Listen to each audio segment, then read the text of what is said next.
This is Allein Moore, and I'm at Spikes Asia, and I'm here to interview Laurie Coots, who is the Chief Marketing Officer of TBWA Worldwide. So, good morning, Laurie. Good morning.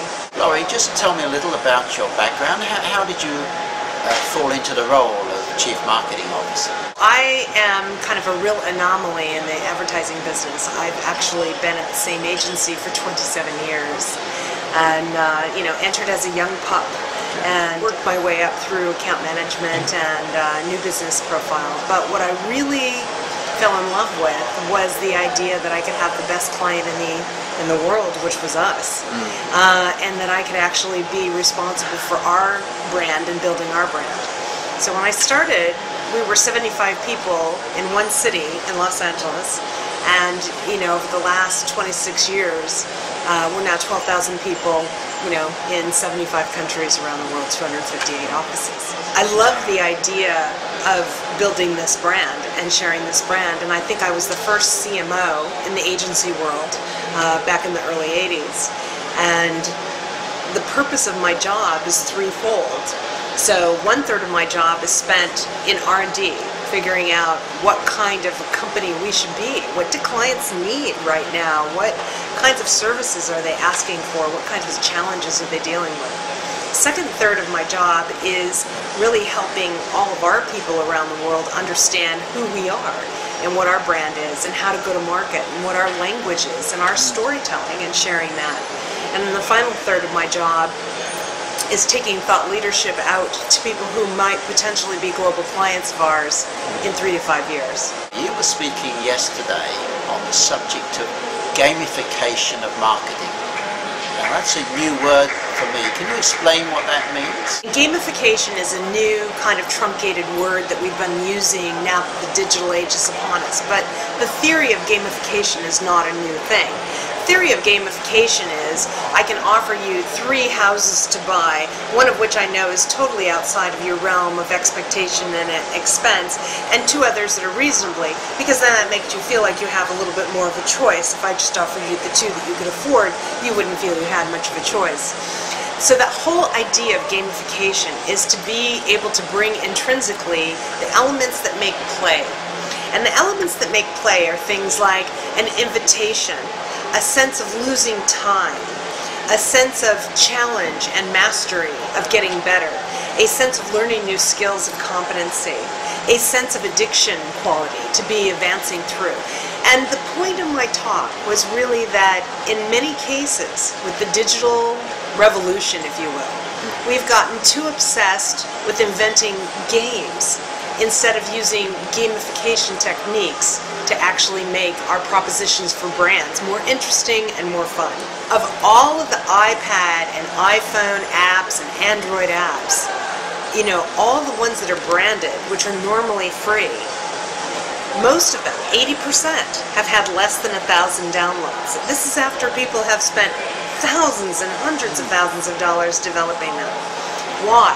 Because they haven't remembered correct gamification techniques. They've made something that is uninteresting, unuseful, or worse, it's not fun. What was the feedback like from the delegates? I think there were a lot of people who weren't expecting where I went with my talk. I think that they were expecting me to just talk about a lot of digital shiny objects. So things that are games that are out there that are good or bad. I don't think they were really expecting me to really talk about the theory of gamification. And so a lot of people came up to me and said, I thought this was going to be the same old, and you really taught me something new and gave me something to think about in, the work that I've been doing. I had several clients come up to me and say, I'm going to rethink that line item that I had because maybe they're really, maybe I'm not the kind of brand that should be going in this direction. So I think it was well received.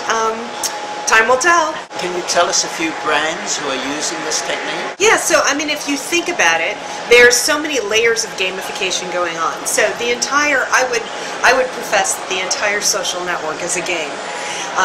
It's a game in which I invite you to do something, you tell me whether you like it or you don't like it. These different levels of engagement and investment are very much there in this social network. I think if you start to look at some of the examples that I shared yesterday, Domino's, a pizza manufacturer in the United States, is using gamification techniques to get people to weigh in on whether or not the pizza was made properly, it was arriving on time, etc. So real-time feedback and gaming techniques that kind of hit. You look at Starbucks and their new iPhone app in which you can actually use it to transact at the store, and the fact that when you transact, the minute you transact, a little star falls into your cup. So you're rewarded immediately and you know you're going to get a postcard at home that gives you a free drink. There are many, many, many levels of gamification, but they all kind of play by the same rules.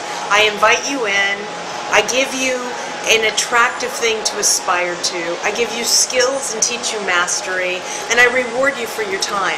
And because you've had that high level of investment, either financially or through your time, you're much more apt to care about this brand and what happens to it.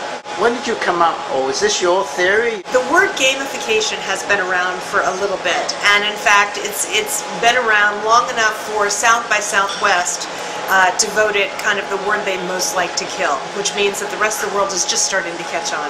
It's not my theory, but what I think I've been experimenting with in the theory is understanding where the theory's gone wrong. So where have people grabbed on to the wrong part of things? And I believe that it's about the fact that there's so much new technology that allows you to do so many new things, that we're doing a lot of things because we can, not because we should. And I think it's really important for brands to understand what their role is in people's lives. If I'm a financial services brand and my job is to make you feel secure in your financial holdings, why would I invent a game? If I'm a company that's all about helping you get the things you want in your life, I might want something to be very utilitarian. But on the other hand, if I'm Skittles, which was one of our clients, my job might be just to deliver your daily dose of WTF, because a smile, a 20-second smile, is something that's going to change the nature of your day, and that's the role the candy brand plays in your life. So what my call to arms was yesterday was for the creative people in the audience to really start thinking about what should we do, not what could we do, and to work with the technologists to actually shape the future of some of the platforms so that we can really do better things, interesting things that are more fun. Laurie, thank you so much for spending time with Allein.